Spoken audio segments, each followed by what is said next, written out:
Galera, hoje é domingo, com cara de segunda, cheiro de terça, nessas alturas não faz mais muita diferença, que tá todo mundo em casa mesmo, ainda mais pra mim que não fez muita diferença na prática mesmo, né? Só as minhas aulas que agora vão passar a ser online também, né? Essa semana, na verdade, já passaram a ser online, enfim, né? Então só foi mais isso mesmo que mudou. Como é que vocês estão passando? Comentem aí, né? Mas, esse mês de março, eu voltei a estudar japonês. E eu queria aproveitar esse vlog de domingo aqui para compartilhar um pouco sobre isso, como é que tá sendo para mim o voltar a estudar japonês. Eu ainda tô meio que no nível iniciante. Por que eu tô olhando para cá? Porque meu caderno tá aqui. Aqui não tem nada, né? Mas aqui tem bastante coisa escrita, né? Só pra deixar claro. Enfim, esse mês eu voltei a estudar japonês e eu queria compartilhar isso aí agora nesse vlog de domingo, que eu acho que tem algumas coisas interessantes, né? Pelo menos, não sei se vai motivar alguém a querer aprender, né? Algumas coisas que eu vou compartilhar aqui com vocês, mas pra mim, pelo menos, só de compartilhar isso já é um motivador, né? Então, vamos lá. Só voltando aqui um pouco, né? Sendo bem genérico, sendo bem abrangente nesse assunto de aprender uma língua, quando a gente fala de um projeto assim tão extenso mesmo, de tão demorado, a gente tem que colocar alguma meta, sabe? A gente tem que colocar meta no longo, no médio, no curto prazo, porque senão a gente vai deixando, tipo assim, é que nem entrar na academia. Por que você quer entrar na academia? Ah, porque eu quero ficar forte. Eu quero ficar forte e é isso aí, sabe? Quando você tem essas metas mais definidas, você tem uma facilidade um pouco maior de se organizar, de se planejar e de realmente procurar bater essas metas, né? Se eu fosse colocar aqui pra mim, aprender japonês no longo prazo seria realmente algo bem distante no sentido de pode ser que abra algumas oportunidades pra mim lá na frente. Realmente, pra mim, pode ser que eu esteja pecando nesse objetivo no longo prazo, né? Mas pelo menos no médio prazo, eu meio que já estou estabelecendo algumas metas aqui, né? Pelo menos até o final do ano, realmente tentar aprender, pelo menos a me comunicar no básico do japonês, né? Tentar meio que chegar ali a alcançar um nível intermediário onde eu possa realmente, a partir dali, meio que caminhar com as minhas próprias pernas, se eu precisar começar a realmente querer me aprofundar em algumas coisas mais a fundo, sozinho mesmo, né? Ter essa capacidade, ir procurar em materiais em japonês mesmo, eu já ter essa capacidade. Então, eu meio que no médio prazo, tô meio que priorizando isso. Então eu vou chegar mais a fundo em como eu tô fazendo isso na prática, né? Pra conseguir chegar até lá. E óbvio, o curto prazo tem sido meio que estudar um pouco todo dia.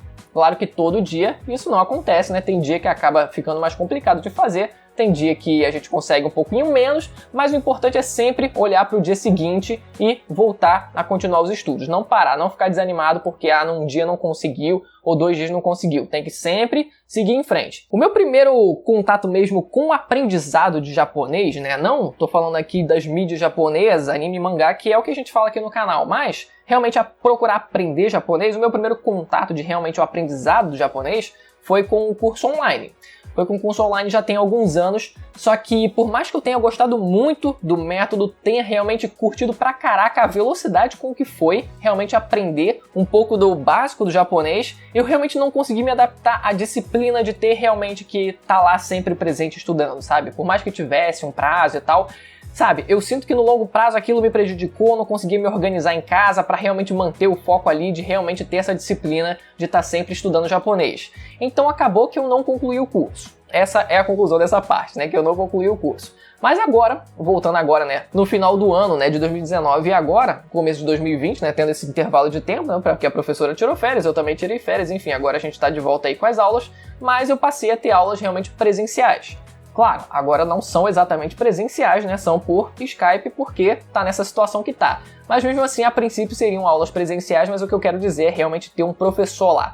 Porque dessa forma, além de servir como uma disciplina para mim, de realmente estar sempre me preocupando com ter uma aula e tal toda semana, obviamente isso serve como motivador. A motivação no médio e longo prazo, de estar sempre ali com uma pessoa realmente, né? Conversando com uma pessoa diretamente. É isso que eu tava sentindo falta, de realmente estar conversando ali. Mesmo que fosse uma turma tradicional de aula de japonês, também seria muito bom. Mas só de ter realmente uma professora ali, presente, já serve para mim como motivador e como uma forma de realmente manter essa disciplina. Então, óbvio, nessas aulas a gente aprende gramática, usa livro de gramática, né? Quem fez já curso de inglês sabe como é que são, né? Aqueles livrinhos de inglês, né? O livro 1, o livro 2, o livro 3, bem aquele mesmo esquema, aqueles mesmos exercícios que você vê nos livros de inglês, você vê nos livros de japonês. E o que eu tô fazendo são 2 horas de aula de japonês por semana, né? 2 horas seguidas no mesmo dia, né?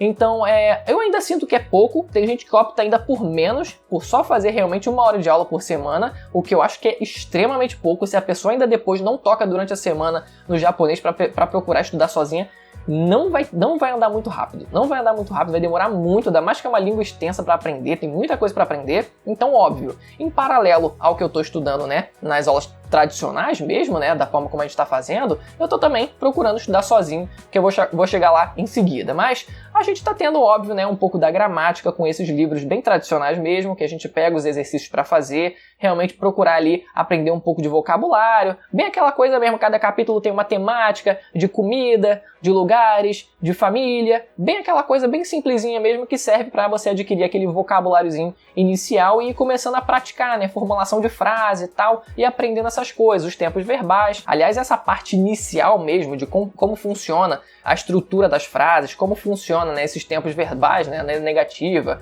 na interrogativa, no passado, futuro, enfim, essas coisas eu acabei aprendendo no curso online. E além dessa parte inicial da gramática, teve também, óbvio, né, o aprendizado dos dois primeiros alfabetos, que são o hiragana e o katakana. Então eu consegui aprender isso logo de cara, só que o que empacou mesmo foi na hora de aprender o kanji. Tudo bem, tem alguns que eu já tinha começado a aprender e tal, mas mesmo assim era tão pouco que sempre quando eu pegava algum trechinho para ler de alguma frase solta ou parte de algum texto, alguma coisa, eu sempre imediatamente, instantaneamente pulava os kanjis e eu desistia e falava, não sei qual é. Eu com certeza não sei qual é, sabe? Porque eu sabia muito pouco. Então o que eu decidi fazer? Já que eu tô pecando muito nisso, que eu sinto que eu tô pecando muito nisso e quero expandir muito esse vocabulário, principalmente de kanji, eu cheguei e joguei no Google e falei, pronto, vou arrumar uma lista aqui dos kanjis mais usados na língua japonesa. E cheguei no site aqui, aleatório mesmo, né? Ele mostra aqui 2.500 kanjis. Ele separa em 4 blocos, né? Na verdade tem um ali que tá isolado, mas 4 blocos aleatórios. Vou estar postando um print aí, só para vocês acompanharem também. E ele separa em blocos de 500. Eu falei, beleza, vou aprender um por um, bem na fila, como ele tá dizendo ali. O que eu decidi fazer? Estudar 2 por dia. Claro, cada kanji desse significa uma ideia ou um conjunto de ideias, né? Porque se a gente vê um desses kanjis, por exemplo, cada kanji desse funciona meio que como um radical. E quando eles somados, né, a outros kanjis, eles formam de fato diferentes palavras, né? Normalmente essas palavras estão muito associadas umas às outras, afinal eles estão usando o mesmo radical. De vez em quando foge um pouco, né, a essa regra, beleza, mas em boa parte das vezes funciona dessa forma. Então o que eu decidi fazer? Aprender 2 radicais desse por dia e suas variações. Ou seja, suas variações são, obviamente, né, os conjuntos quando a gente tem o kanji inicial, que seria o radical, junto desses outros kanjis. Algumas dessas variações dá para perceber que no dia a dia se raramente vai usar. Pelo menos se você for traduzir, né, para o português, você fala, eu uso isso normalmente no meu dia a dia, então é bem provável que talvez você acabe não usando também, a não ser que seja algo mais específico da própria língua japonesa, né? Mas tem coisa aqui que você vê que é realmente muito específico e não tem tanta necessidade assim. Então se você pegar pelo menos metade dessas variações, aprender o radical e aprender as suas variações, eu acho que já está razoável e é isso que eu tenho feito. Vou estar postando agora uma foto do meu caderno, só para vocês verem realmente com a qualidade um pouco melhor. Nossa, Bruno, que letra feia que você tem! Muito obrigado. Mais algum elogio? Deixa aí nos comentários também. Então, se vocês verem esses espaços em branco, com asterisco, são as variações que eu julguei desnecessário aprender, pelo menos por enquanto. Mas eu ainda deixei o espaço em branco para pode ser que um dia eu acabe voltando, encontrando esse kanji nessa palavra mesmo e acabe querendo fazer a anotação ali posteriormente. E meio que um método que as pessoas costumam usar para realmente o aprendizado ser mais eficaz é através de associações. Você aprender palavras isoladas, no vácuo, né, soltas no vácuo por aí, é muito mais difícil de você decorar, de você conseguir memorizar, do que se você aprender em determinado contexto, numa frase. Tanto que quando você vai aprender o hiragana, né, que é o vocabulário inicial, normalmente é ensinado dentro de palavras. Você aprende palavras que obviamente são compostas de hiragana, então você aprende o hiragana dentro desse contexto que são as palavras que você aprende. Obviamente também funciona, né, para as palavras sendo contextualizadas dentro de frases. Quando você vai aprender determinadas palavras, você pega uma frase e você vê, essa palavra aqui eu já aprendi em algum lugar, foi naquela frase, né? Trabalhar com contexto, trabalhar com associações, né, de uma coisa, você aprender uma coisa correlacionando com outra, é muito bom, faz muito sentido. Isso aqui que eu estou fazendo meio que foge um pouco a essa regra, mas eu meio que acho que está funcionando porque não foge tanto assim. Tem gente que procura aprender só os radicais. Vai pegando todos os radicais ali e vai aprendendo seguido só para ter ideia por alto ali do que é cada um, do que fala cada um. Eu já estou fazendo um pouco diferente, estou realmente pegando cada radical e suas variações, né? Excluindo algumas que eu vou julgar desnecessários.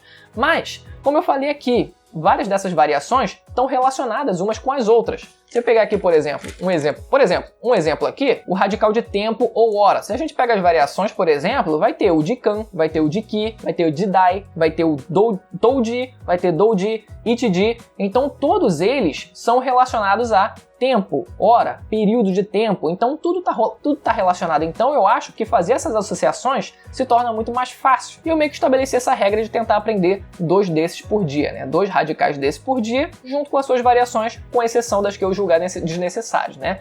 E óbvio, além dessa parte de aprendizado, tem também a parte de memorização. Você não vai simplesmente aprender ali e depois vai, tá bom, já aprendi, já sei o que é. Não.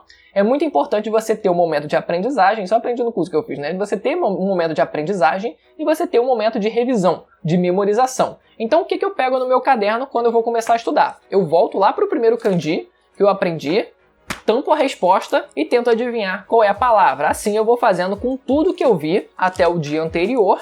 E aí, depois que eu termino de fazer a revisão, de realmente, sem precisar me cobrar tanto, afinal é coisa pra caraca, depois chega um tempo que você fica meio assustado até com o quanto que você tá fazendo. Talvez seja até o momento de você parar um pouco e procurar revisar um pouquinho mais, né, pra não ficar tão sobrecarregado, porque se você se sobrecarregar, você vai falar, mano, não tô aprendendo mais nada, e ultrapassa o seu limite. É importante isso, você conseguir se manter meio que no seu limite, porque senão você vai despirocar e não vai entender mais nada, né, do que você tá tentando aprender. E depois que eu faço essa revisão diária, eu vou lá e aprendo os 2 novos. Como é que eu tô aprendendo? Escrevendo.